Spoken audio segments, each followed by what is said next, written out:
Hello, welcome to Tribilia Barna Ads Academy. நம்மளுடைய previous videoல இது மாதிரி neck design எப்படி பண்றது அப்படினு பார்த்தோம். இன்னைக்கு இந்த வீடியோல என்ன பார்க்க போறோம் அப்படினா இதனுடைய sleeve design எப்படி பண்றது அப்படினு பார்க்க போறோம். இது போன வீடியோல பார்க்கல அப்படினா அதை செக் பண்ணிட்டு வாங்க. அப்போ இந்த வீடியோ உங்களுக்கு ஈஸியா புரியும். இது இந்த இடத்துல நெட் ஃபேப்ரிக் வச்சு அட்டாச் பண்ணிருக்கோம் அந்த ஃப்ளேர் டைப்புக்கு ஏத்த மாதிரி. இதுக்கு நீங்க கான்ட்ராஸ்ட் கலரை யூஸ் பண்ணலாம். கஸ்டமருக்கு ஏத்த மாதிரி இத கஸ்டமைஸ் பண்ணிருக்கோம். உங்களுக்கும் இது மாதிரி ஏதாவது ப்ளவுஸ் வர்க் பண்ணனும் அப்படினாலும் வாட்ஸ்அப் பண்ணி உங்களுடைய ஆர்டரை பிளேஸ் பண்ணிக்கலாம். ஆரி வர்க் மட்டும் இல்ல aari classes mehndi fabric painting tailoring கோர்சஸும் எடுத்துட்டு இருக்கோம். இன்ட்ரெஸ்ட் இருக்கவங்க ஜாயின் பண்ணிக்கோங்க. இதுதான் அதனுடைய நெக். இது அதனுடைய பேக் நெக். ஃப்ரண்ட் நெக் இதோ இது மாதிரி கஸ்டமைஸ் பண்ணிருக்கோம். ஓகேங்களா? இப்போ இந்த வீடியோல இதனுடைய ஸ்லீவ் போர்ஷன் பார்க்கலாம். இதுதான் ஸ்லீவ் போர்ஷன். இதுதான் எப்படி பண்றதுன்னு பார்க்க போறோம். இந்த இடத்துலயே நம்ம நெட் ஃபேப்ரிக் தான் அட்டாச் பண்ணிருக்கோம்.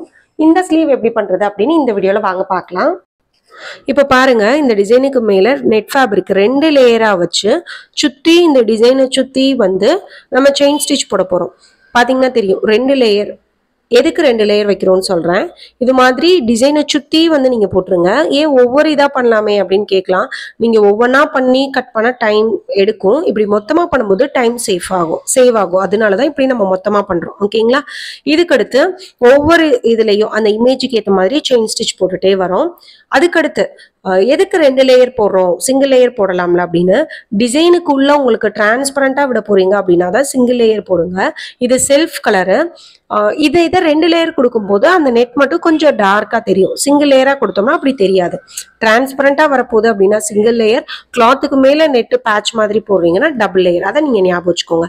இப்ப பாருங்க, அந்த இமேஜுக்கு ஏற்ற மாதிரியே செயின் ஸ்டிச் நம்ம போட்டு வரோம். ஒரு ரேண்டம் ஃபிளார் மாதிரி தான் கேட்டிருந்தாங்க டிசைனு. இந்த எல்லாத்துக்குமே இதே மாதிரி போட்டுட்டே வாங்க. போட்டு செயின் ஸ்டிச் முடிச்சதுக்கு அப்புறம் எல்லாத்துக்குமே ஜிக்ஸாக் கண்டிப்பா போடணும்.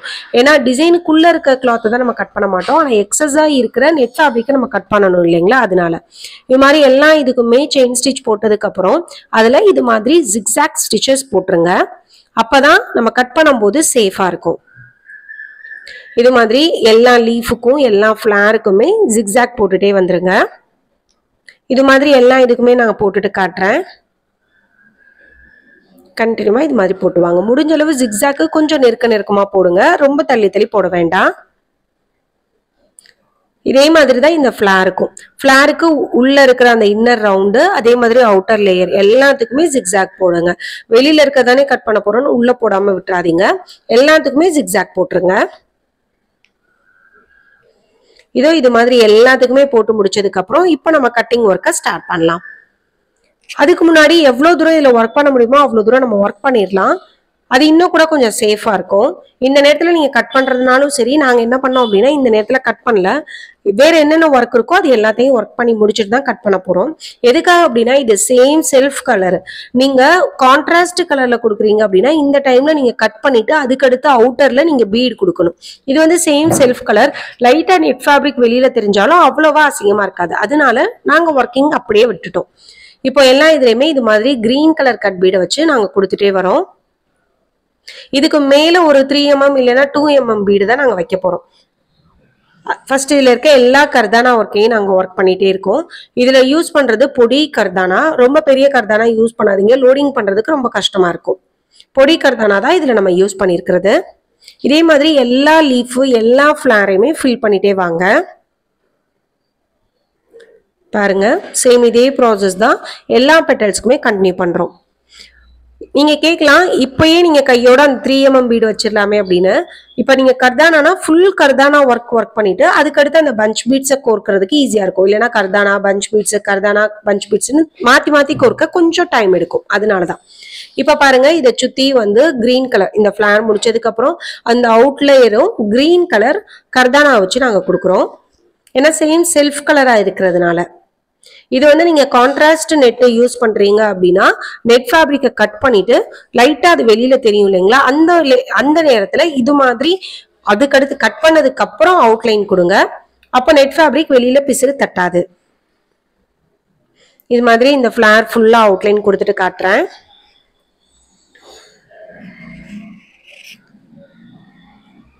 இப்ப பாருங்க, எல்லாத்துக்கும் அவுட்லைன் கொடுத்தாச்சு. சேம் இதே ப்ராசஸ் தான் எல்லா லீஃபுக்கும் எல்லா ஃபிளாருக்குமே நம்ம பண்ண போறோம். பாருங்க, சேம் இதே ப்ராசஸை கண்டினியூ பண்ணிட்டே வாங்க. இப்போ பாருங்க ஃபுல்லா இதே ப்ராசஸை கண்டினியூ பண்ணியிருக்கோம். இப்போ பார்த்தீங்கன்னா தெரியுதா என்னன்னு தெரியல, அந்த டபுள் லேயர் நெட்டு இந்த நேரத்தில் தான் நம்ம கட் பண்ணுறோம். இவ்வளோ நேரம் நம்ம கட் பண்ணவே இல்லை. இப்போ பொறுமையாக ஒவ்வொரு இதாக தனித்தனியாக நீங்கள் கட் பண்ணிகிட்டே வாங்க. ஒவ்வொரு இதாக தனித்தனியாக கட் பண்ணுங்க. இப்படி நீங்கள் பண்ணும்போது உங்களுக்கு ஒர்க்கிங் ப்ராசஸ் வேகமாக முடியும். இதே இது நீங்கள் ஒவ்வொரு ஃப்ளாரா ஒவ்வொரு லீஃபாக தனித்தனியாக பண்ணுறீங்க அப்படின்னா டைம் ரொம்ப எடுக்கும். இது மாதிரி மொத்தமாக பண்ணீங்க அப்படின்னா உங்களுக்கு டைம் சேவ் ஆகும். இது மாதிரி ஃபுல்லாக கட் பண்ணிட்டு காட்டுறேன். பொறுமையாக கட் பண்ணுங்க. வீடியோவில் நான் ஸ்பீட் மோடில் வச்சுருக்கேன்.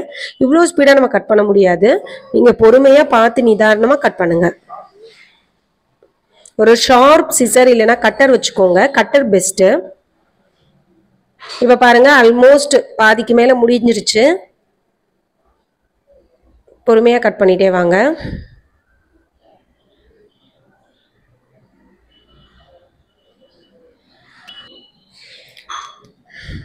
ஓகே, இப்போ முடிஞ்சிருச்சு பாருங்க. இதுக்கு அடுத்து ஏதாச்சும் அவுட்லேயர் கொடுக்குறீங்க அப்படின்னா இந்த நேரத்தில் கொடுக்கலாம். லைட்டாக வெளியில இருந்தாலும் அது சரியாயிடும். இப்போ நாங்கள் என்ன செய்கிறோம் அப்படின்னா எல்லாத்துலேயும் ஜரியில் வந்து அவுட்லைன் செயின் ஸ்டிச் நாங்கள் கொடுக்குறோம். இது செல்ஃப் கலர் அப்படின்றதுனால வெளியில லைட்டாக நெட் தெரிஞ்சாலும் அவ்வளோவா ஆக்வர்டாக இருக்காது. இதே இது நீங்க கான்ட்ராஸ்டா இது பண்றீங்க, நெட் கொடுத்துருக்கீங்க அப்படின்னா கண்டிப்பா அவுட்லைன்ல ஒரு பீட் ஏதாச்சும் ஒரு லேயர் கொடுங்க. அப்பதான் உங்களுக்கு அது நல்லா உள்பக்கமா போயிடும். இது மாதிரி ஹைலைட் பண்றதுக்கு அதை சுத்தி ஜரியில அவுட்லைன் செயின் ஸ்டிச் கொடுக்குறோம். கொடுக்கும்போது இதனுடைய ஓவரால் லுக்கு மோஸ்ட்லி முடிஞ்சிடும். இதுக்கடுத்து சென்டர்ல நம்ம வந்து ஃப்ரெஞ்ச் நாட் போட வேண்டியது தான். அதுக்கடுத்து எல்லாத்துலயும் அந்த 3mm பீடு வைக்க வேண்டியது தான் பாக்கி.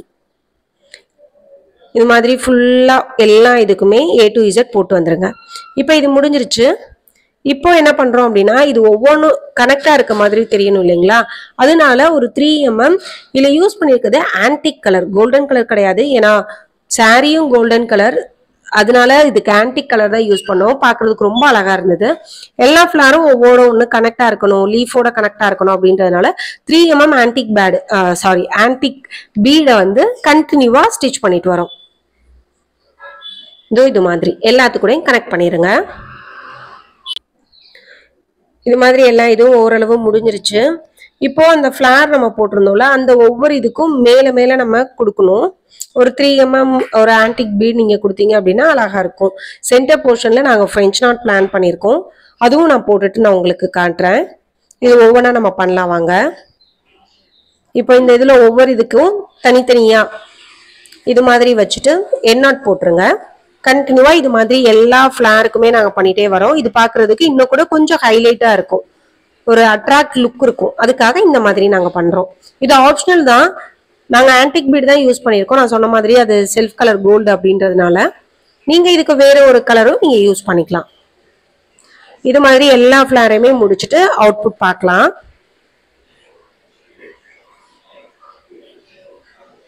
இது மாதிரியே சேம் ப்ராசஸ் கண்டினியூ பண்ணிட்டே வாங்க. இது மாதிரி எல்லா இதுவுமே முடிச்சதுக்கு அப்புறம் இந்த சென்டர் போர்ஷன்ல ஃப்ரெஞ்ச் நாட் நான் எல்லா வீடியோலயுமே சொல்லிட்டே இருக்கேன். அவுட்டர்ல இருந்து தான் உள் பக்கமா போகணும், வெளியில இருந்து தான் உள்ள போகணும்.